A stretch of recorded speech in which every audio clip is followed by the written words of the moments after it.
This is Autoline Daily, the show dedicated to enthusiasts of the global automotive industry.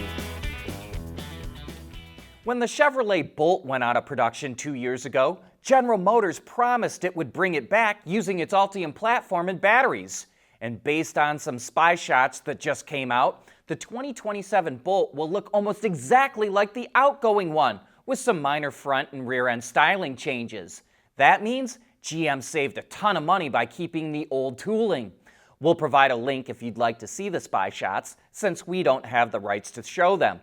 But I can tell you, it looks just like the old Bolt EUV with the front and rear camouflaged.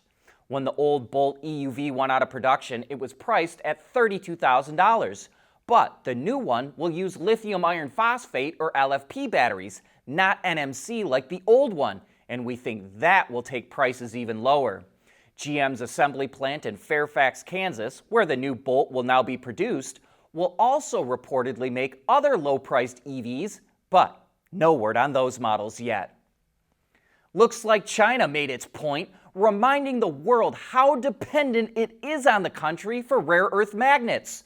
Last month, magnet exports from China to the U.S. skyrocketed, up 660% from May. And globally, China's rare earth exports were up nearly 160%.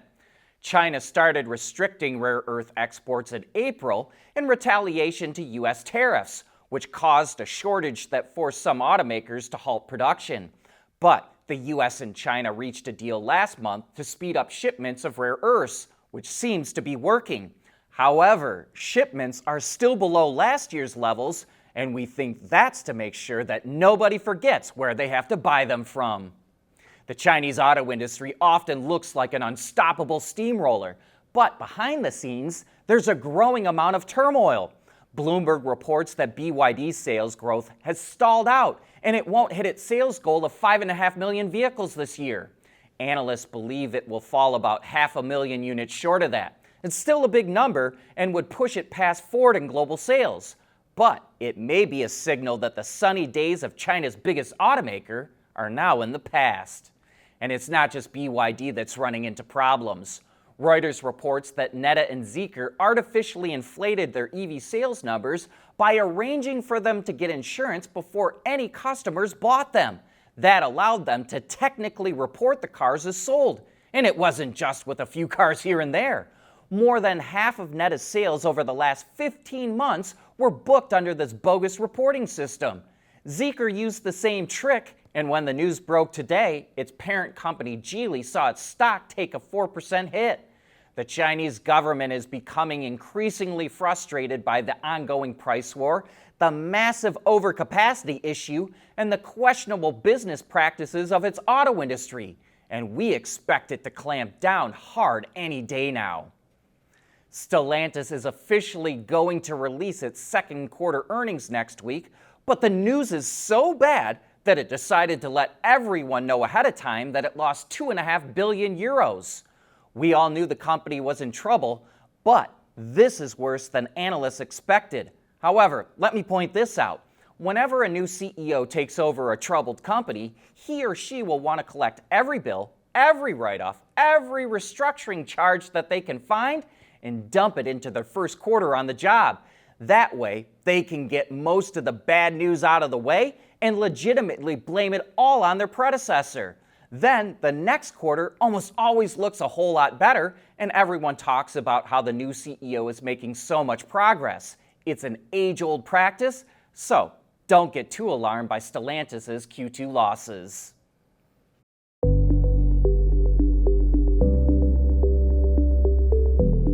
Developing today's vehicles, issues can happen in an instant. What good is knowing your problems without the data to solve them? Meet Wireless Neovi Cloud, your secure off-the-shelf solution, empowering real-time collaboration for quick resolution. With Wireless Neovi Cloud, your team can prevent issues before they can escalate. Driver communication data and remote diagnostics to analyze and resolve your problems using OTA, allowing your executives oversight throughout the process. wireless nearby cloud, your vehicle update solution in production and on the road. Intrepid Control Systems, driven by your data.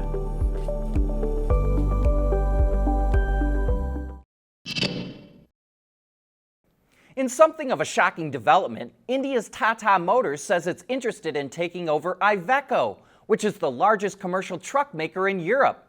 Bloomberg reports that Tata has approached the holding company Exor, which is controlled by the Agnelli family, about taking a controlling stake in Iveco. Exor is also the largest shareholder of Stellantis, and the Agnelli family helped form Fiat. Iveco has a market value of $5.3 billion, and its shares jumped nearly 10% on Friday after the takeover was reported. The sale won't include Iveco's defense business, which is going through its own sales process. And by the way, do you know what Iveco stands for? Most people don't. So if you answered Industrial Vehicles Corporation, give yourself a pat on the back. Automakers and suppliers are reeling from President Trump's tariff barrage, but car dealers in the U.S. can't believe their good luck. The Presidio Group, which tracks dealerships' activities, reports that car dealers saw their pre-tax profits shoot up more than 27% in the second quarter. But we also have to point out that this is comparing profits to a year ago, when car dealers were reeling from the CDK dealer software fiasco that shut so many stores down.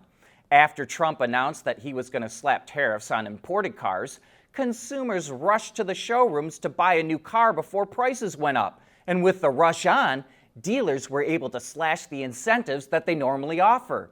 Their average gross profit rose more than 6%, hitting $2,128 per vehicle. Solid-state batteries have been billed as the holy grail for EVs, offering higher output, faster charging, and more safety. But the fully solid electrolyte that they require, like a ceramic or polymer, is hard to make, which is why some experts say it will take years before they ever reach mass production. However, hybrid or semi-solid-state batteries are just starting to hit the market now. They use a combination of liquid, like most batteries, and solid components to form the electrolyte, which ends up looking like a gel or slurry and is easier to manufacture than a fully solid-state electrolyte. They don't offer the same levels of performance as fully solid-state, but there are advantages over more standard batteries. MG, which is owned by SAIC, says its MG4 model will be the very first mass-produced EV with a semi-solid-state battery. It's scheduled to debut in early August and will probably go on sale in China before the end of the year. Looks like Mercedes is facing up to the fact that its EQ lineup of EVs has fallen flat on its face. In the US market, it's slashing prices left and right. It's knocking over $15,000 off the 2026 EQS SUV. The EQE SUV drops by nearly $13,000. The EQE sedan gets a $10,000 buzz cut, and the EQS sedan drops by just over $4,000. Those are significant cuts, and residual values of used Mercedes EVs have dropped so much that you can now find used EQS sedans selling online for around $30,000. While that's for the base rear-drive model, even well-equipped all-wheel drive models that originally sold for well over $100,000 brand new are now going for about $40,000. These are desperation moves, and it's hard not to say that these EVs have been a complete and total failure. Okay, it's time to go over the results of our latest poll about franchise dealer laws in the U.S. Last week, automakers asked the Justice Department to look into whether those laws limit competition, while dealers called it a direct attack on them.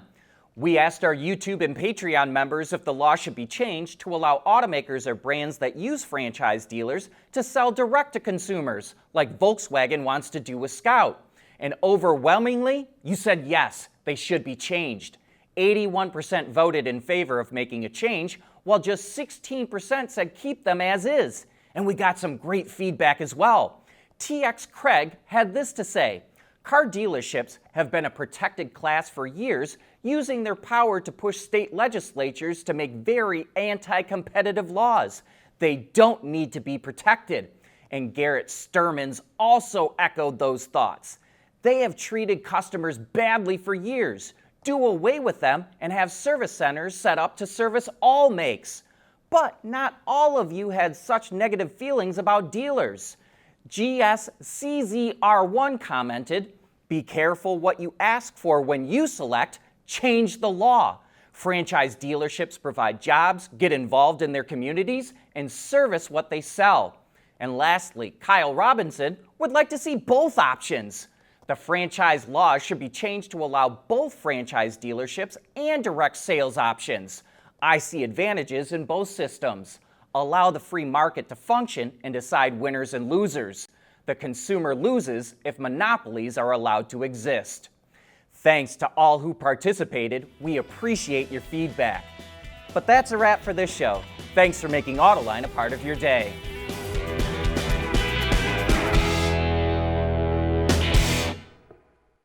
Autoline Daily is brought to you by Intrepid Control Systems.